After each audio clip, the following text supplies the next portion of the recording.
네, 여러분 반갑습니다. 오늘 제가 이 제목으로 잡은 것은 허선입니다. 허선.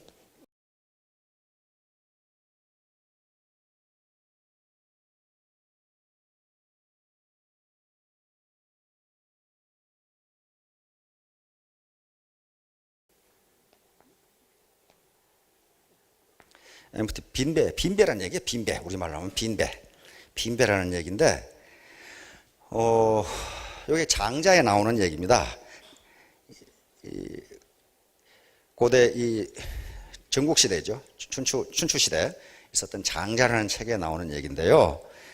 배 얘기를 하니까 전번에 제가 말씀드렸던 또 우리 유해수 씨 또 배 얘기가 생각이 나네.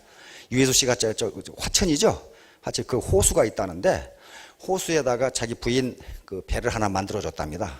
그 뭐 큰 배는 아니고 호수니까 뭐 조그마한 뭐 보트겠죠. 그래 통상 배는 진수할 때 누가 합니까? 여자가 합니까? 남자가 합니까? 누가 남자가 하나? 이게 뉴스를 안 보셨구만. 국가적인 군함이나 그런 거 할 때도 여자가 반드시 합니다.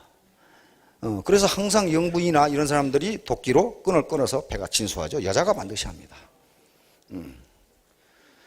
그 남자가 안 하는 이유가 뭔지 모르겠어. 나 그거 모르겠는데 하여간 여자가 반드시 해요.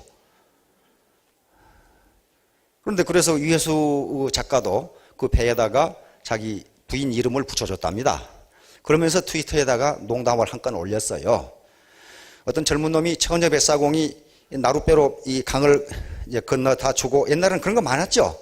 다리가 없으니까 이렇게 하는데 어떤 젊은 총각이 배에 올라타면서 처녀 뱃사공한테 내가 당신 배에 올라탔으니 당신은 내 마누라요. 이렇게 딱 농담을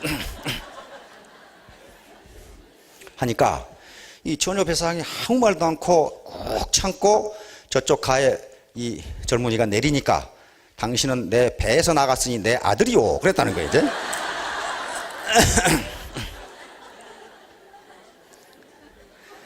그래서 거기서 버럭 화를 내면 안 되고, 자, 이걸 가지고 있다가 나중에 카운터 펀치를 먹여가지고,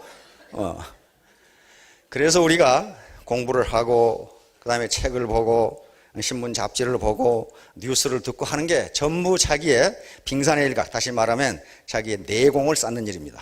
내공을 쌓는 일이에요. 내공을 쌓지 않으면요, 그런 어떤 돌발적인 상황에서 그런 위트가 나오지 않습니다. 자, 허선이라고 하는 것은요, 빈 배입니다. 춘추시대에 초나라의 의료라고 하는 사람이 있었어요. 의료. 그 양반이 노나라 군주를 만나게 됩니다. 노나라 임금이죠. 장자 삼목편에 나오는 이야기입니다. 노나라 임금을 만나서, 노나라 임금이 아주 근심이 가득해. 아니, 임금님, 왜 그렇게 근심이 많으십니까? 그래서 노나라 임금 애공이라는 분인데요. 그 당시 애공. 노나라 임금이 애공이라는 분이었는데, 양반이 의료에게 이야기를 합니다. 글쎄, 나는 선왕들의 왕도도 배웠고, 신도 존경하고, 또 정치를 잘하기 위해서 무지무지 노력을 하고, 이렇게 하는데 내가 뭐 욕심을 챙기는 것도 없고, 그러는데 왜 내가 이렇게 항상 불안하고 초조한가? 그렇게 물었어요. 왜 내가 이렇게 항상 불안하고 초조한가? 그래서 의료라는 사람이 했던 얘기가 장자에 실려 있습니다. 무슨 얘기냐면은, 임금님, 지금 어떤 사나이가 배를 타고 강을 건너고 있습니다. 그런데 강을 건너는데 어떤 배가 와서 부딪혔습니다.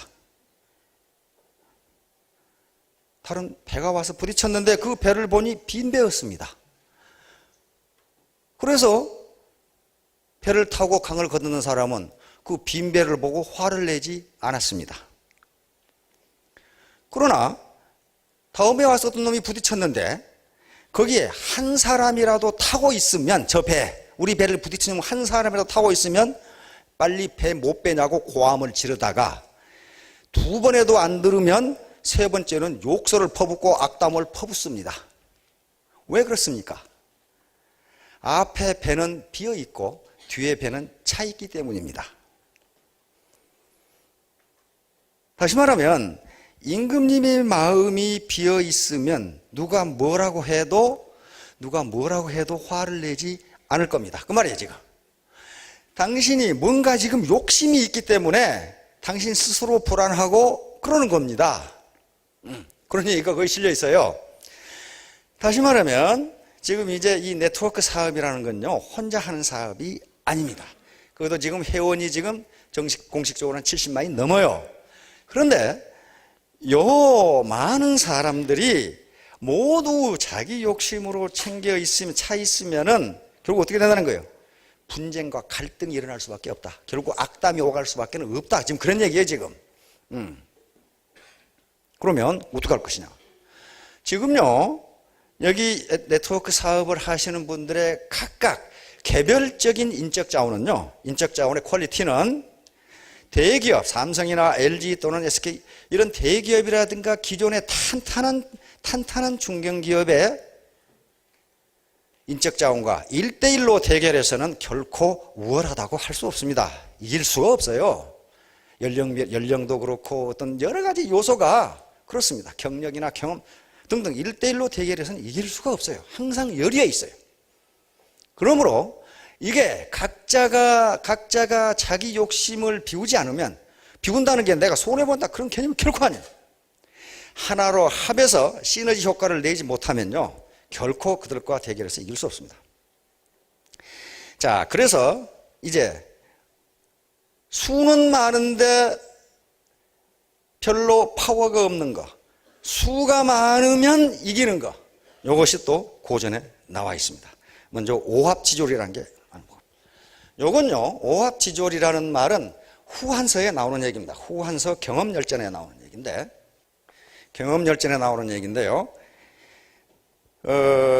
진시황이 전국시대를 끝내고 천하를 통일해서 진나라가 천하를 다 차지하고 진왕은 시황제가 됩니다. 그런데 진시황은 말등에서 나라를 얻었는데 말등에서 나라를 다스리려고 했어요.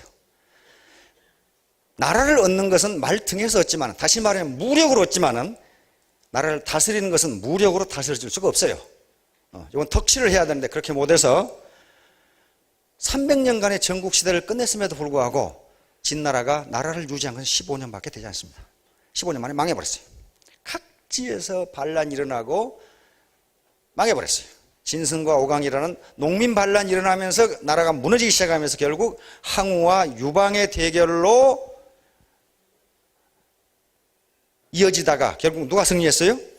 유방이 승리합니다. 유방이 승리해서 한 고조가 되고 한 나라를 세웁니다. 그런데 한 나라가 잘 나가다가 중간에 왕족인 왕망이라는 사람이 쿠데타를 일으켜가지고 한 나라를 끝내버리고 신나라라고 하는 나라를 세웁니다. 신나라.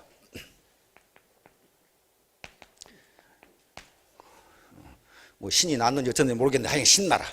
근데 이것도 왕망이라는 사람이 그렇게 덕이 있는 사람이 아니기 때문에 15년 만에 망해버려요. 이것도 망해버려요. 그리고 이제 다시 호족들이 일어나면서 옛날 유씨 가문의 황족들이 지방의 세력을 가지고 있으면서 나라를 서로 차지하려고 난리 법석을 친 거예요, 이제.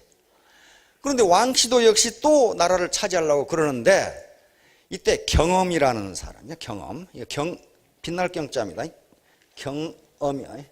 덧풀엄자에서 경엄이라는 장수가 이제 왕랑이라고 하는 이제 왕씨 집안에서 그놈이 또 이제 그놈은 점쟁이인데 점쟁이가 천하를 먹으려고 군대를 이끌고 이제 이 거병을 했습니다. 그래서 이 경엄이라는 사람이 왕망을 치고 유씨 집안 유수라고 하는 사람이 그 양반이 이제 후한의 광무제가 됩니다. 그 양반을 도와서 한 나라를 다시 재건하려고 할 때 이 경엄이라는 장수가 부하를 이끌고 왕망을 치러 가는데 그 부하 장수들 중에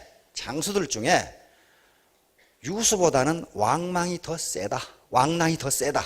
그리고 왕랑이 자기가 이 황제의 후손이라고 공갈을 쳤거든. 그러니까 거기 속아가지고 왕랑한테 가자.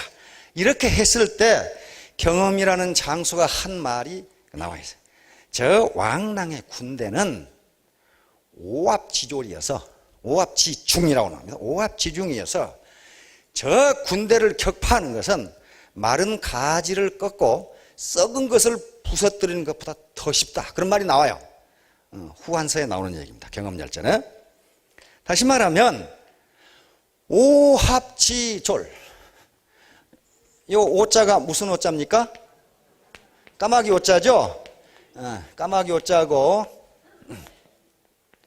원래는 원전에는 지중으로 나와 있습니다. 오합지중. 꼭 까마귀 떼를 모여놓은 것처럼 질서도 없고 훈련도 안 되고 어중이 떠중이가 모여있다. 그 말이에요. 오합지졸. 이런 것은 마른 가지를 꺾고 썩은 것을 부서뜨리는 것처럼 더 힘이 없다. 다시 말하면 지리멸렬하다. 그런 말이에요. 지리멸렬하다. 자, 그런데 요 말은 다시 또 사기에 나옵니다. 사기 역생 육가열전에가 또 나오는데, 여기서는 이제 바로 한 고조 유방이 역생이라는 역이기 또는 역생이라고 하는 사람에게 전략을, 천하를 얻을 수 있는 전략을 묻는 가운데 이 말이 나옵니다. 다시 말하면 역생이라는 전략가가 당신이 지금 진나라를 치겠다고 하는데 당신이 모아놓은 군대라는 게 여기는 규합지중이라고 나옵니다. 오합지졸 같은 놈들이어서 진나라를 친다는 것은 마치 호랑이 아가리 속으로 들어가는 거 똑같다. 치지 마라. 이렇게 나오는 거예요. 그러니까 아무리 수가, 이건 규합지중이라고 나오는데 마찬가지 오합지졸과 똑같은 얘기입니다. 마찬가지로 애터미 사업을 하는 사람이 70만이라든가 이게 아무리 수가 많아도 질서가 없고 어중이 떠중이가 모여서 각계약진하게 되면은 수가 많아도 오합지졸이 된다. 그런 말이에요. 오합지졸이 된다. 왜? 힘이 합해지질 않으니까. 그러는 경우에는 지금 기존의 거대 기업이나 탄탄한 기업의 인적 자원과 겨뤄서 결코 비교 우위를 나타낼 수가 없어요. 비교 우위를 점할 수가 없습니다. 그건 솔직하게 인정을 해야 돼요. 다시 말하면 하나의 유기체, 그걸 저는 초유기체라고 불렀어요. 초유기체, 슈퍼 오가니즘. 하나의 초유기체를 형성해서 여기서 집단지성이 나오고 collective intelligence. 집단지성이 나오고 이 집단지성으로부터 시너지 효과가 나오지 않으면 시너지 효과, 시너지 이펙트. 시너지 효과가 나오지 않으면 우리는 결코 그런 기업과 경쟁해서 이길 수 없습니다. 이길 수 없어요. 자기 욕심만 챙겨가지고는 결코 이길 수 없다. 그건 분명합니다. 자, 그런데 우리가 이길 수 있는 말이 또 고전에다 나옵니다. 맹자에 나옵니다. 맹자의 중과 부적이라는 말이 나옵니다. 맹자 양양장구 상에 나오는 얘기인데요. 맹자가 제나라의 선왕을 만나서 이야기하는 내용 중에 이게 나옵니다. 제나라 선왕이 전쟁으로, 무력으로, 이 전국시대입니다. 전국 칠웅이 있는 요 시기에 다른 나라를 무력으로 쳐서 자기가 패권을 장악하려고 하는, 다시 말하면 진시황과 똑같은 생각을 가지고 있었던 거예요. 진나라는 서쪽에서 이걸 쳐서 먹으려고 그러고, 제나라는 동쪽, 지금 산동반도가 그 제나라니까 동쪽에서 쳐서 이걸 먹으려고 지금 그러는 거예요. 그런데 맹자가 그 선왕을 만나가지고 하는 얘기 중에 중과부적이라는 말이 나옵니다. 여기에 우리가 지금 쓰는 말이 많이 나와요. 맹자가 한 말 중에 당신이 전쟁을 통해서 천하의 패권을 잡으려고 하는 것은 마치 나무에서 고기를 잡으려고 한 것 같습니다. 그래서 연목구어라고 딱 나와요. 연목구어입니다. 그러니까 어떻다는 거예요? 그건 불가능하다. 그런 말이에요. 지금 불가능하다. 그런데 양양 제 선왕이 묻습니다. 아니, 그렇게 심각해요? 전쟁에서 다른 나라 먹어치우는 게 그렇게 좋지 않다는 말이요? 그러니까 그렇습니다. 연목구어는 나무에서 고기를 잡으려다 못 잡는 것은 그래도 훗날 재앙은 없습니다. 못 잡으면 그만입니다. 그러나 전쟁을 하게 되는 경우에는 훗날 그 재앙이 계속됩니다. 알겠죠? 전쟁을 통해서 하려고 그러면. 그런데 제 나라 이거 합해봐야 나머지 나라는 이 구준화되는, 다시 말하면 나라가 여러 개가 있는데 어떻게 혼자서 제 나라 혼자서 천하를 다 싸워서 이깁니까? 중과 부적입니다. 그 말이에요 지금. 적은 수 가지고는 큰 수를 싸워 이기지 못하고, 약자는 강자와 싸워서 이기지 못하고, 그런 얘기가 쏙 맹자가 얘기를 합니다. 그런데 그래서 제 나라 선왕은 맹자가 왜 거길 갔느냐? 제 나라에 선왕 그 부왕인 유양부터 학자들을 모아서 학문을 장려하기 시작했어요. 소위 직하학사 또는 직하학궁 또는 직하지학이라고 그러는데, 제 나라 도성의 수도에 남쪽 문을 직문이라고 하는 문이 있었는데 거기에 학궁을 짓고, 지금 같으면 대학을 짓고 천하의 인재들이, 천하의 학자들이 거기 모여서 학문을 자유롭게 논의하도록 한 겁니다. 그래서 그 학자들을, 대우를 상대부, 지금 우리 같으면 장관 대우를 해준 거예요. 거기에 좌장이 누구였냐면 순자입니다. 순자. 맹자 순자 아시죠? 순자예요, 순자. 그래서 맹자가 지금 거기 있었던 거예요. 그러니까 이 천하의 학자들이 모여서 학문을 논의하고 정치를 논의하고 민생을 논의하고 이렇게 됐으니 제 나라가 어떻게 되겠습니까? 가장 강성한 국가가 됩니다. 강성한 국가가 돼요. 그래서 전국시대 가장 늦게까지 살아남은 나라가 이 제 나라입니다. 제 나라. 자, 그렇듯이 우리도 여기에 각각은 그렇게 힘이 없는 것 같이 보이지만은 많은 수가 모여서 하나의 거대한 힘을 형성하면 누구도 우리를 당할 수 없는 중과부적의 상태가 된다. 그런 말이죠. 1대1로 하면은 저쪽 인적 자원하고 1대1로 겨루면 우리가 질 수도 있어요. 또 아마 10중 8구 칠 겁니다. 그러나 한 덩어리로 뭉치면은 결코 지지 않는다. 지지 않는다. 요게 네트워크 사업의 비법이 있다. 자, 요것은 자연 법칙입니다. 자연계에는, 자연 생태계에는 공생이라는 게 있습니다. 공생.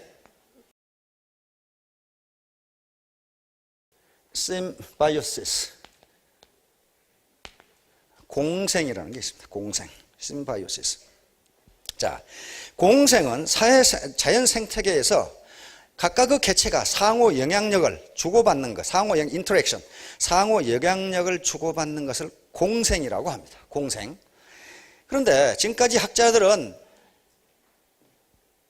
이 진화론, 다윈의 진화론에 아주 물들어 가지고 적자생존이라든가 약육강식이라든가 이런 것만 생각했는데 공생이라는 개념을 잘 생각 안 했어요. 그런데 자연 생태계가 계속적으로 건전성을 유지하면서 지속성이 있는 걸 보니까 약육강식만 가지고 설명이 되질 않는 거예요. 그래서 연구를 해보니까 이 공생이라는 개념이 매우 중요하다는 걸 알게 됩니다. 그런데 이 공생은 크게 네 가지로 나눠집니다. 하나는 가장 중요한 게 맨 위에 있는 거예요. 뭐예요? 상리공생이에요. 상리공생, 뮤튜얼리즘. 상리공생, 뮤튜얼리즘. 다시 말하면 서로 이익을 주고받으면서 함께 사는 걸 상리공생이라고 그렇게 부릅니다. 뮤튜얼리즘, 상리공생. 가장 전형적인 게 뭡니까? 악어와 악어새. 악어 껍질에 뭐가 많아요? 기생충이 많아요. 기생충. 가려워 죽겠는데 악어가 손이 있습니까? 뭐가 있습니까? 이게 탔질 않아. 근데 그걸 누가 잡아먹어요?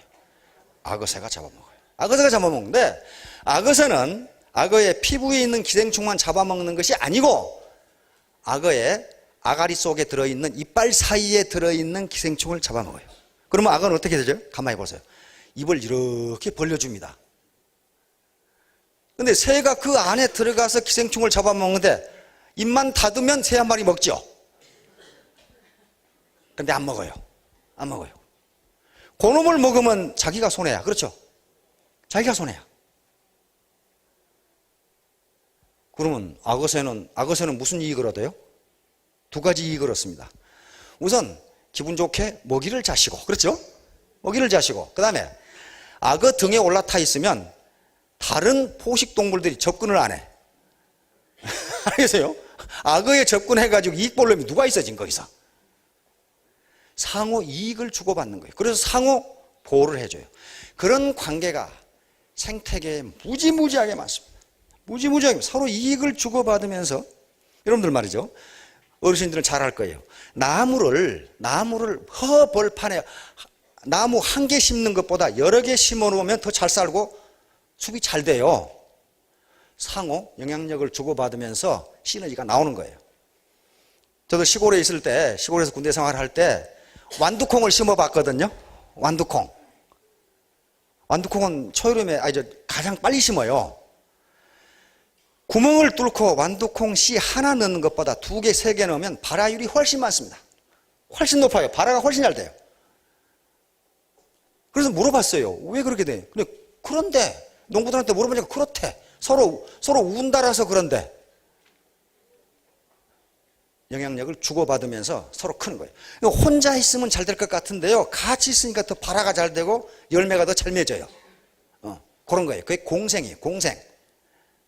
따라서 우리가 시너지 효과, 집단지성, 초유기체를 형성한다는 것은 누가 일방적으로 혜택을 보고 누가 일방적으로 피해를 보는 것이 아니라 공생한다는 겁니다. 공생. 같이 살, 뮤추얼리즘. 같이 살죠. 그런데 자연계에는 상리공생만 있는 게 아니에요. 두 번째가 뭐예요? 편리공생. 편리공생은 어느 한쪽만 이익을 본다, 그런 말이에요. 어느 한쪽만. 그런데 자연계에서는 어느 한쪽만 이익을 봐도 다른 쪽에게 피해를 주지 않는 경우가 대부분이에요. 여러분, 산에 가서 들에 돌아다니면 여기에 가시 많이 붙죠? 옷에가 뭐가 많이 붙죠? 그게 뭐예요? 이게? 도둑놈이라는 거 많이 붙죠? 그게 뭐예요, 그게? 씨앗이에요, 씨앗. 그놈은 여기 붙어가지고 자기 종족을 번식시키는 거예요, 지금. 이게 편리공생이에요. 그렇다고 해서 요것을 옮긴 놈한테 심각한 피해를 주는 건 아니에요. 그럼 사람에게만 그래야겠어요? 동물이 지나가면서 털에 묻어가지고 자기 종족 번식시키고, 그렇죠? 그게 편리공생입니다. 그런 게 무지무지 많아요. 새나 또는 여러 가지 짐승에 붙어서 다른 데로 옮아가는 기생충들, 자기 종족 번식시키는 거예요, 이게. 편리공생. 다음에는 편해공생. 편해공생은 자기는 이익을 보면서 남에게 피해를 주는 거예요, 이건. 남에게 피해를 주는 거. 이런 것은 자연계에서는 그렇게 많지 않다고 그럽니다. 많지 않음에도 있어요. 학자들이 많이 예로 드는 것이 푸른 곰팡입니다. 푸른 곰팡이에서 뭐가 나와요? 페니실린이 나와요. 페니실린은 옆에 있는 균들을 다 죽여버려요. 푸른 곰팡이. 그래놓고 자기 혼자 또 살아요. 그런데 그것이 다른 쪽에 피해를 주면서 자기는 아무것도 이익을 얻지 않는 것이 아니고 그 주변의 영양분을 지가 다 빨아먹어. 알겠죠?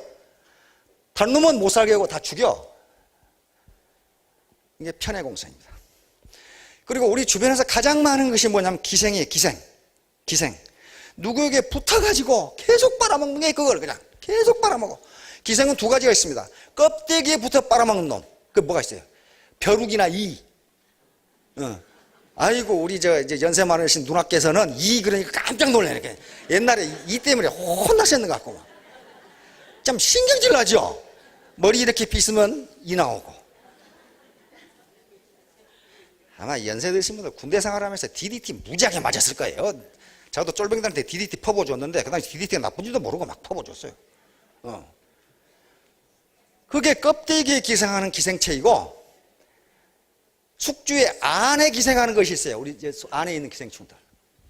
그런데 이것은 숙주를 뜯어먹고 산다는 데는 포식자하고 비슷합니다. 포식자라는 게 뭡니까? 잡아먹는 거이다 말이에요. 잡아먹는 거. 포식하는 거다 똑같은데요. 잡아먹는 거하고 똑같은데 요놈은, 기생하는 놈은 숙주를 금방 죽이지는 않아요. 뜯어먹을 때까지 뜯어먹다 이놈이 죽어 나중에. 그러다가 숙주가 죽으면 자기도 죽어버려요. 그렇잖아요. 숙주가 죽었는데 앞에 내 뱃속에 기생충이 살아있겠어요, 지금? 그래서 사회적으로도 이 기생이 무지무지 많아요. 제 대표적인 게 조폭들. 계속 뜯어먹는 거예요. 온갖 데 붙어가지고 뜯어먹는 거예요. 그래서 그놈이 망하면 저도 이제 못 뜯어먹어 더 이상. 자, 그런데 우리가 지금 기생을 하지를 않아야 되는데 자기는 기생을 하지 않는다고 생각하지만은 그렇지 않은 경우가 많다 이거야. 그렇지 않은 경우가 많아요. 우리 지금 오죽했으면 우리 이명박 대통령께서 금년에 8.15 경축사에서 공생발전을 선언하셨죠. 공생발전. 공생발전. 그러니까 공생발전인데 요 공생발전이란 말은 이거 기왕에 있던 말이 아니고 이번 경축사에서 만들어낸 말입니다. 조어예요, 조어. 지금까지 이런 말을 쓰지를 않았어요.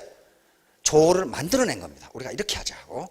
그리고 이걸 영어로 어떻게 번역할 것인가 하는 것을 청와대에서 직접 번역해서 줬어요. 기자들에게. 이게 에코시스테믹 디벨롭먼트라고 이렇게.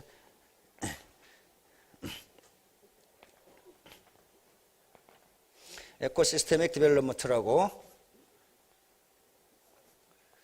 디벨롭먼트. 직접 번역해 준 겁니다. 그러니까 저걸 청와대에서 번역한 영문을 그대로 번역해 뭐냐면은 생태계적 발전 그 말이에요. 생태계적 발전. 그러니까 이 생태계가 공생을 하면서 지속 가능한 현상을 유지하듯이 우리 경제도 강자와 약자, 고소득자, 저소득자, 배운 자와 못 배운 자가 상호 이익을 주고받으면서 공생하면서 발전하자 그 말이에요 지금. 아주 철학은 기가 막히죠. 철학은 기가 막혀요. 그러면 이 공생발전이라는 개념이 나왔다는 것은 역설적으로 보면 지금까지 공생하지 않았다 그런 말이에요. 일방적으로 먹고 먹히는 관계가 계속됐다. 소위 경쟁이란 컴피티션, 경쟁이란 이름으로 약자들이 너무 많이 희생했다 그런 말이에요 지금. 그러니까 그런데 이 공생발전은 무슨 선언한다고 되는 것도 아니고 말한다고 되는 게 아니고 실제로 이런 개념을 몰라서 지금까지 안 한 게 아니에요. 이게 경제원론 첫 장에 보면 이게 나와요. 거기서는 에퀴티라고 나옵니다. 형평성이라고 하는 말로 나와요. 에퀴티. 형평성. 에퀴티라는 말로 나온단 말이에요. 그러니까 에퀴티하고 이 효율성과 형평성입니다. 에퀴티 vs efficiency. 지금까지 너무 효율성만 추구했어요. 효율성만. 저놈을 고용하는 것이 나한테 이익이 되냐 안 되냐. 야식 내가 한 달에 200만 원 주는데 저는 200만 원 벌어내는 거야. 이런 효율성만 가지고 따지니까 형평성이라는 문제를 소홀히 했다. 그러니까 지금 전부 다 분노해가지고 난리에 젊은 놈들이 분노해가지고. 그래서 공생이라는 개념으로 이걸 품지 않으면 사회가 문제다 하는 개념을 알게 됩니다. 그런데 바로 이 공생의 개념을 가장 잘 실천할 수 있는 데가 이 네트워크 마케팅이라고 저는 믿고 있어요. 왜냐하면 여기는요, 누가 고용하고 고용당하고 하는 개념이 아니에요. 하고 싶으면 하고 말고 싶으면 마는 거예요. 여러분들 삼성에 들어가고 싶으면 들어가고 말고 싶으면 말고 그럽니까? 그러면 그 수위한테 쫓겨나요. 들어오지도 못하게 해요. 오직 애터미만 지가 하고 싶으면 하고 말고 싶으면 마는 거예요. 다른 데는 그렇게 안 됩니다. 다른 네트워크 마케팅은 진입비라는 게 있어요. 일정 이상 물건을 사지 않으면 등록 자체를 안 해줘요. 그리고 매월 일정 이상 물건을 사지 않으면 그거 안 되게 돼 있어요. 그러나 이 애터미만은 자기가 하고 싶으면 하고 말고 싶으면 말고. 그 개념이에요. 그러니까 자기가 자기를 고용하는 시스템이에요. 이건 누구에게 무슨 원망을 할 수 있는 시스템이 아니에요. 자, 그런데요. 공생을 왜 해야 되느냐. 이 개념은 지금 나온 개념이 아니고 아주 지금부터 한 2500년 전에 그 이솝이 쓴 이솝우화가 있죠. 거기에 공생의 개념이 굉장히 많이 나와요. 이솝이 써놓는다는 거기 몇 가지 예를 들어요. 그게 개구리와 쥐 얘기가 나와요. 개구리와 쥐 얘기가 함께망 이솝우화에 저 스토리가 한 10여 개 공생에 대한 걸 써놨어요. 그런데 개구리가 쥐란 놈을 뭐 때문에 그러는지 아주 미워했어요. 하이 저놈 말이야 저거 내가 언제 한번 혼을 내줘야 되겠는데 그 기회를 잡은 거예요. 쥐가 이쪽 언덕에 있다 저쪽 언덕에 가면 먹이가 많을 것 같아서 개구리한테 부탁을 했어요. 내가 헤엄을 잘못 치는데 네가 헤엄을 잘 치니까 나 좀 도와줄 수 있느냐. 그러니까 개구리가 옳다 됐다. 이 자식 기회는 왔다. 이 자식을 내가 물에 빠뜨려 죽여야 되겠다. 이렇게 생각하고 내가 헤엄을 잘 치니까 문제없다. 그런데 강을 건너다가 혹시 떨어지면 안 되니까 네 발하고 내 발하고 밧줄을 묶자. 그러면 쥐가 이놈이 선으로 그런 줄 알고 그러자. 그래가지고 강 가운데쯤 가가지고 이 자식 혼 좀 나와라. 개구리가 물속으로 쏙 들어가 버렸어요. 그래 어때요? 쥐란 놈이 물속에 안 빠지려고 막 발버둥을 치겠지요. 밑에서는 잡아다니고 저기는 안 들어가려고 그러고. 근데 마침 그 하늘에서 독수리가 뱅뱅 돌고 있다가 무엇이 오르락내리락 했었거든. 그러니까 쥐를 낼름 잡아물고 가버렸어요. 가버리니까 그 끄트머리 개구리란 놈이 달려있어. 그러니까 괜히 독수리만 배불렀죠. 그렇죠? 두 놈 다 잡아먹어버려. 다시 말하면 다른 사람에게 피해를 주기 위해서 물귀신 작전하면 그 물귀신도 잡아 죽는다. 그 말이에요. 2500년 전에 이솝이 써놓은 얘기예요 지금. 같이 살아야지. 저만 살려고 저 새끼 혼내줘야 되겠다. 내가 초가 삼간 타는 것보다 저 빈대를 좀 잡아야 되겠다. 이렇게 생각하는 사람인데 말이에요. 거기에 또 사자와 들쥐 얘기가 나옵니다.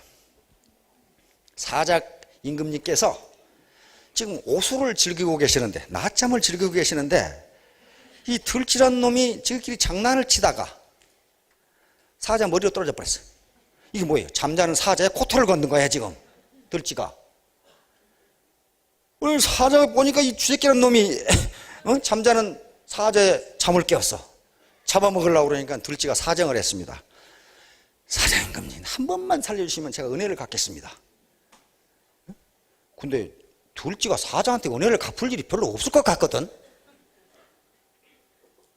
그러다가 시간이 지났는데 아니 사자가 사냥꾼이 쳐놓은 올무에 걸려버렸어요. 밧줄에 걸려버렸어요. 사자는 아무리 힘이 세도 올무를 벗어날 수가 없어요. 그런데 그걸 본 들쥐떼가 와서 밧줄을 갉아먹어서 사자를 탈출시킵니다. 거기서 왜 아멘? 다시 말하면 저 힘이 없을 것 같은 같이 보이는 존재도 언제 내 목숨을 구해줄지 모른다는 얘기를 이솝은 써는 거예요. 다시 말하면 그것이 공생관계예요. 야, 너 깐 놈이 나를 언제 구해? 그렇게 되지 않는다 그런 말이야. 구한다고 말이 구할 수 있다. 구할 수 있다. 거기에 또 비둘기와 손과 발, 비둘기와 개미 얘기도 나옵니다. 비둘기가 나무 위에 있는데 개미란 놈이 물에 빠져버렸어. 물에. 그러니까 개미가 비둘기에게 제발 저 좀 살려달라고 하니까 비둘기가 나무에 있다가 나무 이파리를 따서 물 위로 떨어뜨려 줍니다. 그러니까 개미가 그 나무 이파리에 올라타서 목숨을 건져요. 개미가 약속을 했거든. 나도 당신을 언젠가 도와주겠다고. 근데 개미가 비둘기를 어떻게 도와줘? 우리 생각은 그 개미가 비둘기를 도와줄 일이 없을 것 같은데 이솝은 뭐라고 써놨냐 하면은 그런데 어느 날 사냥꾼이 비둘기를 쏘려고 활을 이렇게 잡아다녔는데 그걸 본 개미가 사냥꾼의 발을 꽉 물어버렸어. 그러니까 어때요? 아이코 하고 이렇게 하다가 이게 엉뚱한 데로 날아간 거야. 그걸 알고 비둘기가 날아갔어요. 다시 말하면 개미도 비둘기를 도울 수 있다. 이솝이 쓰는 얘기예요. 이솝이. 다시 말하면 공생관계라는 것은 서로 힘이 강한 것끼리 이렇게 공생하는 것뿐만 아니고 아무리 내가 보기에 나를 도와줄 것 같지 않은 사람이라도 분명히 나에게 언젠가 도움을 줄 수 있다는 거예요. 지금 그게 공생이에요. 공생. 그게 공생이에요. 그러니까 손과 발과 이도 마찬가지예요. 손과 발이 가만히 보니까 자기들은 밤낮 피곤하게 일하는데 이 밥통이란 놈은 가만히 앉아서 음식만 처받고 있다 이 말이야. 밥통이란 놈은 가만히 앉아서 야 임마 너는 우리는 밤낮 피곤하게 일하는데 너는 가만히 자빠져 지금 밥통같이 자빠져가지고 그럼 뭐냐. 너 더 이상 너한테 먹이 못 준다. 너 혼자 먹어라. 그래가지고 밥통에 밥을 안 넣었더니 나중에 손발이 다 죽어버리더라. 그런 말이에요, 지금. 그렇잖아요. 다 죽어버리더라. 이솝이 써놓은 얘기입니다. 2500년 전에. 다시 말하면 저놈이 아무 일도 안 하고 가만히 있는 것 같은데 그놈이 살아있어야 나도 산다. 그런 말이에요, 지금.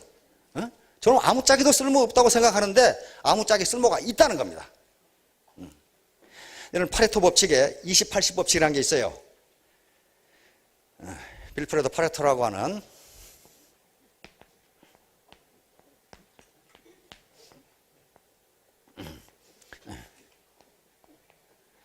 그러니까 조직의 80% 일을 20%가 한다. 그런 말이에요. 우리 사회도 계산해 보면요. 20% 사람이 사회 재산의 80%를 가지고 있습니다. 그러면 조직에서 20%의 사람들이 80%의 일을 하니까 나머지 80%는 필요 없느냐? 천만의 말씀이라는 거예요. 천만의 말씀. 저 80%의 사람들이 20%의 일을 안 해주면 나머지 20%가 80%의 일을 할 수가 없게 돼 있어요. 그렇죠? 네.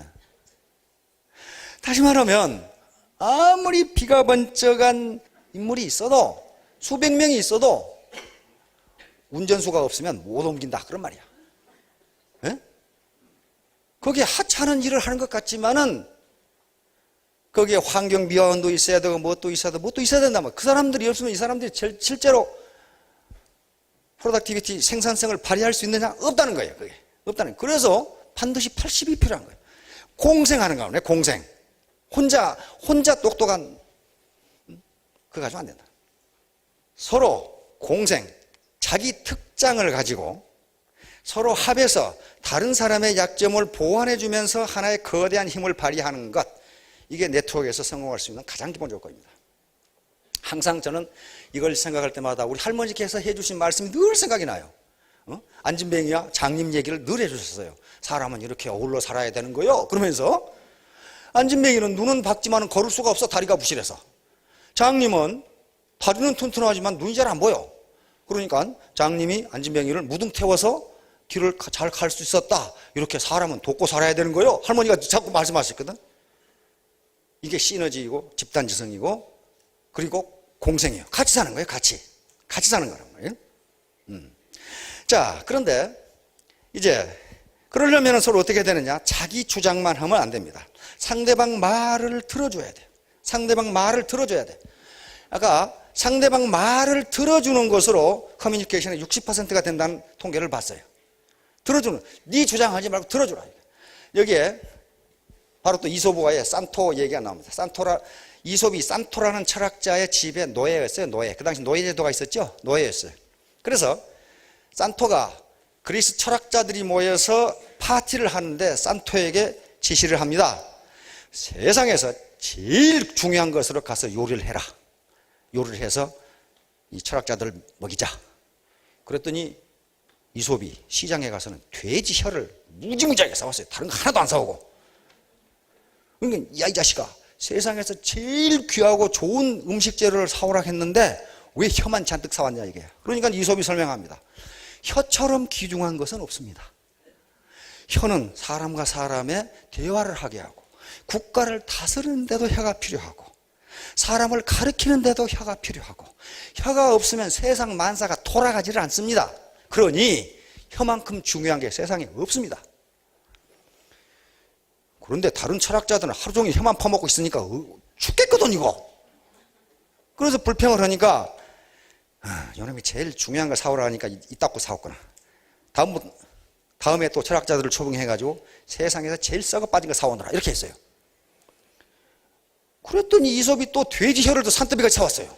아, 이 자식아, 전에는 제일 귀한 걸 사오라 했는데 혀를 사오고 제일 나쁜 걸 사오라는데 혀를 사오는 거지.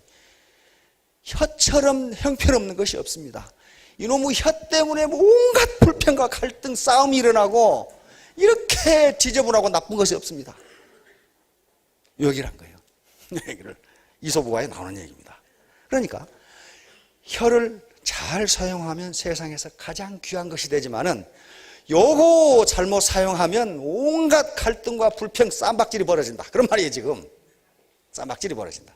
그래서 요 혀를 잘 사용하는데 어떤 시골 정신과 의사가 있었습니다. 정신과 의사가 있는데, 아니 다른 병원보다도 훨씬 많은 환자가 오고 그 병원을 갔다 온 사람은 다 기분이 좋아가지고 다 나서, 그래서 다른 의사들이 저 의사가 무슨 비결이 있길래 저러는가, 저렇게 사람이 모여들고 그 의사만 만나고 오면 전부 다 싱글벙글 해가지고 병이 다 낫는가, 무슨 특별한 약이 있는가 보다, 이렇게 생각했단 말이에요. 그런데 뭐 때문에 그러는가를 알고 있는 사람은 그 의사의 비서 한 사람밖에 없어요. 비서가 그걸 알고 있어, 그 비법을. 하루는 의사가 진료를 끝내고, 여보게 비서 내 보청기 가져오게. 이 의사가 귀머거리야. 귀머거리에서 환자가 오면 이놈이 뭐라고 떠든지 모르니까 계속 듣고만 있는 거야, 그냥. 눈 꼬박꼬박하면서 계속 듣고 있으니까 이 환자는 의사가 내 말을 다 듣고 있구나, 그래가지고 막 계속 떠벌리는 거지. 아무도 이 미친놈이라고 말을 들어준 놈이 없는데 이 의사는 전혀 중간에 간섭도 안 하고 계속 듣고 있는 거야, 그냥 계속. 그러니까 다 풀고 나니까 어떻습니까? 기분이 매우 좋은 거지. 의사가 내 말을 다 들어줬다 이거야. 비법은 상대방 말을 이 의사는 들어준 것밖에 없어요. 또 들어준 것이 아니라 들은 척 할 수밖에 없어요. 저는 그 의사를 알고 있습니다. 시골에 한 병원인데 또 그 병원 얘기하면 또 사람들 또 몰려가가지고 또 난리판을 연배가 한 50대 중반이에요. 그런데 거기 막 아침에 빨리 안 가면요 저녁에나 진료를 받아요. 얼마나 사람이 많이 오든지. 그러니까 번호표를 나눠줄 수가 없으니까 큰 이 통을 만들어 놓고 오는 대로 거기다가 건강보험증을 집어넣어요. 그러면 밑에서부터 꺼내면 순서가 되죠. 빨리 온 순서가 돼요. 그렇게 진료를 해. 그런데 나도 바쁘니까 그 당시 장교였으니까 오늘 빨리 진료를 받아야지. 새벽같이 갔는데 웬걸 오후 4시에 받았거든. 왜 그러냐 그랬더니 밤중에 와서 집어넣은 사람이 있어요. 밤중에. 할머니들이 잠은 없고 그러니까 밤중에. 나도 몇 번 진료를 받았어요, 그 양반한테. 그런데 그 의사의 특징은 무슨 자기가 제약회사를 하는 것도 아니고 특별히 뭐가 있는 것도 아니고 시골 할머니 할아버지들의 푸념을 다 들어줘. 그 시골이기 때문에 또 연식이 오래된 분들이라 아주 골병이 들었어요. 골병이. 무릎도 아프고 온몸이 쑤시고 허리도 아프고 뭐 소화도 안 되고 뭐 그래요. 근데 그게 고칠 수 있는 병이 아닙니다. 그렇죠? 그러면 이제 선생님 근데 우리 며느리가요 며느리가 어쨌는데요? 그러니까 지금 하소연할 곳이 없는 할머니 할아버지들이 이 의사 선생님을 하소연하러 오는 거예요. 근데 그 의사분은 그걸 다 들어. 그래요, 참 속상하시겠네요. 그렇단 말이에요. 그래서 내가 소화가 안 돼요. 이제 이런 거예요, 이런 거. 그러면서 아이고 무릎도 아파 죽겠고요. 무릎이 아프지. 평생 농사를 했으니 무릎이 안 아프겠어요. 허리도 아프고. 그러시냐고. 저 침대에 한번 누워보시라고. 그러면 누워봐야 뭘 알겠어요. 엑스레이도 없고 아무것도 없는데. 그러면 그 조그마한 망치 있죠. 그거 탁 때리면 탁 올라가면 괜찮은데요. 뭐. 그것밖에 없어. 그런데 그 할머니 할아버지는 기분 매우 좋지요. 다리가 괜찮다는데요. 언제 그러고 이제 그게 퇴행성이라 다행히 아파요. 그러고는 그 혈압 한번 재드릴까요? 그러면서 제 바약 아무것도 소용없거든 거. 그래놓고는 약을 한 보따리 가지고 와요. 그게 뭐겠습니까? 거의 대부분 소염 진통제 소화제예요. 그런데 그 약보다 더 그 환자를 치료한 것은 의사가 하소연할 데 없는 그 분들의 말을 들어줬다는 거예요. 그러니까 사람이 하도 많이 오니까 공동 원장을 해가지고 어떤 의사를 하나 고용을 했어요. 나도 그 양반한테 의사 진료를 받았어요. 그때 내 몸이 안 좋았기 때문에. 그런데 나는 이제 간호사들이 강제로 이쪽으로 가셔, 이쪽으로 가셔. 왜? 사람 수를 조정해야 될 거 아니야. 그렇죠? 그런데 새로운 의사한테는 할머니들이 안 가려고 그러나 이쪽으로 가겠다 이거야. 구태여. 이쪽으로 가겠다. 이거 왜 그러는가? 내가 받아보니까 그러겠더라고. 이놈은 완전히 전형적인 의사야. 아주 사무적인 얘기, 아주 근엄하게 앉아가지고, 무슨 판사가 죄수 치조하듯이 그러고 앉아있어. 뭐 물어봐도 대답도 안 하고. 우리야 뭐 그런 상관없죠. 뭐 병만, 약만, 진료만 받으면 되니까. 그런데 그분들은 거기 의사하고 지금 대화하러 온 거지 약 타러 온 것은 부수적인 거고. 근데 그 자식은 지금 좀 쫓겨났을 거야. 사람이 가지를 않아. 그쪽으로는 뭐 이쪽 의사가 뭐 특별한 약이 있는 겁니까? 뭐가 있는 겁니까? 없어요. 말을 들어준다는 것 자체가 그렇게 되는 거예요. 그렇게 되는 거예요. 자, 그래서 여기 이제 우리 이 조직에 어떤 조직이든지 여기 상위 리더가 있습니다. 상위 리더가 있고 여기 중간 리더가 크게 있습니다. 그리고 이 밑바탕이 이제 어떤 구성원들이 있습니다.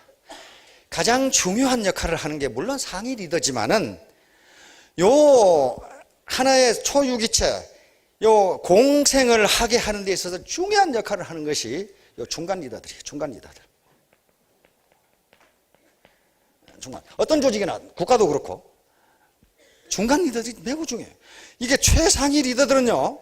최상위 리더들은 기초 구성원들과 이렇게 접촉할 수 있는 기회가 그렇게 많지가 않아요. 많지가 않은데 이 중간 리더들이 밑에 접촉하는 기회가 많습니다. 일반적으로 국가나 사회도 누가 제일 뜯어먹느냐 하면은 요놈들이 제일 뜯어먹어요. 아주 그냥 빈대처럼 뜯어먹어요, 이놈들이. 이 사람들이 잘해야 돼. 애터미 조직도 그러리라고 봅니다. 요 사람들이, 요 중간 리더들이 요 상위 리더와 하위 리더를 연결해주는 연결자 역할을 하지 못하면요, 이건 오합지졸이 돼요. 오합지졸. 전부 다 자기 이익만 챙기기 위해서 여기 맨 처음에 신참으로 들어오는 사람들은 모두 어떤 사람들이냐면 상대적 약자들입니다. 무슨 직급이 있는 것도 아니고, 누굴 잘 아는 것도 아니고, 이 사업에 대해서 무슨 뭐 경험이 있는 것도 아니고, 전부 상대적 약자들이에요. 예를 들면 연령적으로 노년층이라든가, 또는 전업주부라든가, 또는, 이 대기업에 응시했다가 떨어진 젊은이들이라든가, 상대적 약자들이에요. 무슨 경험이 있겠어요? 그러면 요 중간 리더들이 여기에 인포메이션을 줘야 되고, 정보, 인포메이션. 다시 말하면 한마디로 지식 기부를 해야 돼. 지식 기부.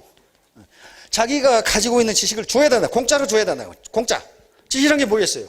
이 사업에 대해서 가지고 있는 여러 가지 경험, 노하우, 제품에 대한 어떤 성능이라든가 그런 걸, 사업 방법, 이런 것들을 전달해 주는 게 기부예요. 지식 기부. 지식 기부. 그런 것이지, 여기서 무슨 여기다 돈을 내려주라, 뭐, 그런 개념이 아니란 말이에요. 또, 무슨 뭐, 이건 자기 일은 하나고, 무슨 뭐 돈을 뜯어먹는다든가, 그건 기생이에요, 기생. 그렇게 되면 어때요? 상리공생이 되질 않아요. 절대로 상리공생이 되지 못합니다. 그래서, 이쪽 상위 리더라든가, 또는 중간 리더들은 많은 인포메이션을 가지고 있습니다. 노하우를 가지고 있어요. 경험이 많고, 그동안 사업을 해봤잖아요. 그런데 이 경험을 자기만 꼭 가지고 있으면 돈을 벌 것 같은데, 성공할 것 같은데, 그렇지가 않아요. 자기 가진 경험이라든가 노하우를 여기 내려주면 여기 있는 사람들이 발전을 하고 성공을 하면은 자기에게 손해냐면 손해가 아니에요. 그게 전부 다 합산이 되잖아요. 합산. 그런데 저는 자기가 가지고 있는 지식 기부를 하지 않고, 그런다면은, 그건 편리공생이 되네. 편의공생이 되네. 편리공생. 나만 이익을 보고. 왜? 이 사람들이 지극끼리 알아서 매출을 치면은 자기도 이익이 되니까 자기는 이익 보잖아요. 그런데 밑에 신입자들은 전혀 정보를 받지 못하고 자기 혼자 쭈글뚱살뚱하고 있으면 그게 뭐야 말이야. 그건 편리공생이 돼. 자기만 이익을 보고 나는 안 주겠다. 그렇게 해가지고는 시너지 효과를 낼 수가 없습니다. 따라서 앞에서 허선이라고 하는 주제로 했는데요. 자기 욕심을 채우려고 욕심으로 가득 차면은 그것이 자기 욕심이 달성되면 그래도 좋아요. 달성이 안 된다 그 말이에요. 특히 이 사업은 네트워크 사업입니다. 네트워크, 인적 네트워크로 그물망이죠. 그물망처럼 연결되어 있기 때문에 그물망으로 고기를 잡으려고 그러면 내가 이루고 있는 그물망 코만 튼튼하면 되는 게 아니고 이렇게 그물망이 이렇게 있으면은 여기만 튼튼하면 고기가 잡히는 것이 아니고 나는 튼튼한데 여기서 찢었다. 그럼 고기 안 잡히는 거예요. 안 잡히는 거예요. 그러니까 바로 네트워크 사업 자체가 공생입니다. 공생, 상리공생. 상호 이익을 주고 이익을 받는 관계이기 때문에 허선처럼 욕심을 채우지 않고 욕심을 버리는 것이 우리가 성공하는 길입니다. 자, 모두 크게 성공하시기 바라겠습니다. 감사합니다.